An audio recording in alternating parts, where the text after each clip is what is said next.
All right, so Opie was recently over at Gebhard's, or as he calls it, Gepfarts. I don't see you laughing. Oh, there you go. Okay. I remember. All right. Yeah. I remember a man from my neck of the woods offering free farts at Gepard's, as I recall. He was dressed as a whoopee cushion outside. Yeah, he sure was. It's a whole thing. Anyway, they have a hot take on Broadway. Now, in New York City, in Manhattan, there's this thing called Broadway. There's musicals that occur there. Mm-hmm. And for a long time, it hasn't been seen to be like a thing that heterosexuals would be excited about. I suppose. Yeah, it's cisgender straight men, as Daniel would say. Yeah. Wouldn't be into this sort of thing. Stereotypically, I'll agree with you. Sure. And so there's some hot takes going down at Gebhard's, and Opie captures that and puts it on TikTok, which is great. Every guy at a Broadway show, what do? Roll your eyes. How many more fucking songs are left? Right. And you start counting. Way too many, and then you go back and look for the hot chick. Oh, we got 8 songs left. It's so bad. Every guy at a Broadway show. So that was 11 seconds. The last one was bold. 12 seconds. Yeah. That is an interesting take. Do you think guys ever fall asleep at a Broadway show that their wife dragged them to? No. They are bored, though. Yeah. They are bored. So Opie does this thing, and I'll never understand it. He brings 2 microphones to Gebhard's to have 3 or 4 people on the show. Sure. And so he goes, every guy at a Broadway show, what do? And he pushes the microphone into Littlefoot's face. Littlefoot is nothing of a personality. He's got nothing to say. I don't know why Opie thinks all of a sudden he's found the next Jim Norton or Anthony Cumia is just going to come with that quip that's going to make the setup perfect.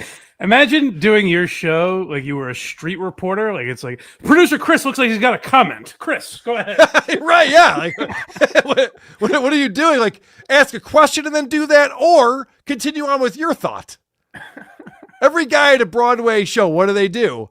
I'll tell you what they do. They're counting how many songs are left. He consistently, like, to the point where you would think it was a bit if you didn't know him better, but has the coldest takes is wrong. I don't know, the lukewarm, I guess, where it's like the most bland, who gives a fuck thing about everything. It stems from him being like, with politics, he's like, I think both sides are bad. It's like, yeah, right. Okay, well, have a unique take about it. And that with Ozzy, it's like, yeah, but he's pretty old. Yeah. Oh, we know. He's still more badass than Phil Collins, though. He's an older gentleman. We know. Yeah, Phil Collins was never a metalhead, so right. Right.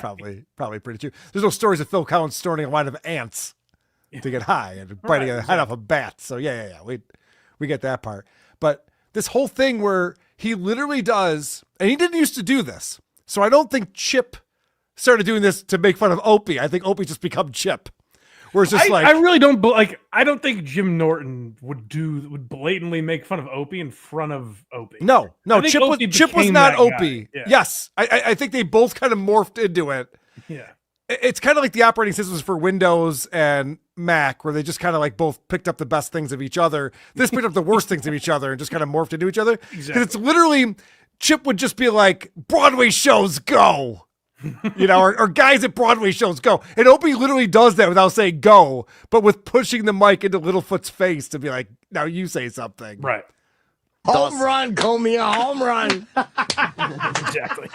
And of course, this idiot has nothing because he's a nobody and he sucks. He has no personality. And I don't know why he's still doing this Gebhard show, but neither here nor there. Littlefoot, God bless you. What I love about this video is that Ricky Monkeypox is the only comment on it. Listen to what he writes. Good. I always take my mom wife to Broadway shows. After a nap, she's down to clown, if you know what I mean. So his one comment came from. His one comment on a TikTok video is just referencing me. Well, it could be. It's not a good. Yeah, it could be a lot of things. That's true. Yeah. I shouldn't get so full of myself. Mom wife. I would take my mom wife after a nap. She's down to clown. All right. Let's get a take on Elon Musk. You were bringing up politics earlier. Oh, man. I don't want to hear where he goes with this. Oh, man, indeed. Watch out for this Elon Musk, man. He's dangerous. All right. I'm gonna bring it back again because I forgot to point out there's audience reactions now. This is Opie. He's doing his podcast, the Opie Radio podcast, and he's up on the second floor of his home in the Hamptons overlooking the ocean. Right.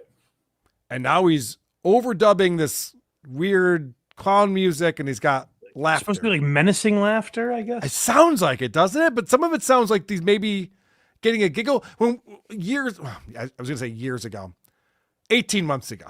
Yeah. We used to cover a lot of these comics that would do these stand-up shows from their living room. And they Pete would Gershio, yeah. Okay, good. I'm glad you remember the name. Yeah. And he would put in all these laughter tracks and post. Yeah. As Mitch Hedberg would say, sweeten it, which means add sugar to. He was sweetening his videos, and it sounds like Opie is doing the same thing here. Watch out for this Elon Musk, man. He's dangerous. He loved Trump a mere weeks ago, a month ago, and now he hates his guts. You got to watch out for people like that can turn that quickly. Why? There's no way it ends there. It's a 15. That was the longest one we've seen from Opie. 15 seconds. So I know, like Opie does. I assume the same thing. I use one of those services that like basically just cut. You put a segment in, and it'll just cut clips for you. Oh, you do. But it spits a lot out that I'm like, if it cut me that, I would just be like, oh, I can't use this because there's nothing there. I would say to myself, man, well, if I was watching this, I wouldn't give a fuck about this, so I don't use that one. What's the name of that service? Is it called Hack Ride? Kind of, yeah. So that's interesting because I get emails all the time from these companies just like, KARL, we'll take your content, we'll clip it up, it'll have the best parts for TikTok and YouTube Shorts, and anyone who follows me knows I don't take advantage of any of that stuff because I don't trust it at all. Because you get shit like this, 15 seconds of Opie amusing himself over a point that's not very good, and you go, okay. Yeah, the point, I guess maybe I shouldn't blame the service. They're probably thinking, well, what do you want me to do with that? he just said, hey, isn't it Elon and Trump aren't getting along anymore? Like, what's AI going to do? Even it's not that powerful to make something out of that. All we have is supercomputers. We can't do anything more than what we have. I'm sorry, sir. Opie's frantically writing emails. Why are all these clips so embarrassing? Make me interesting. Yeah, AI. right. Like, that's not how that works. Go to blindmike.net for Blind Mike, or go to whoarethese.com for KARL, and make sure you subscribe to both channels, or there will be no banter.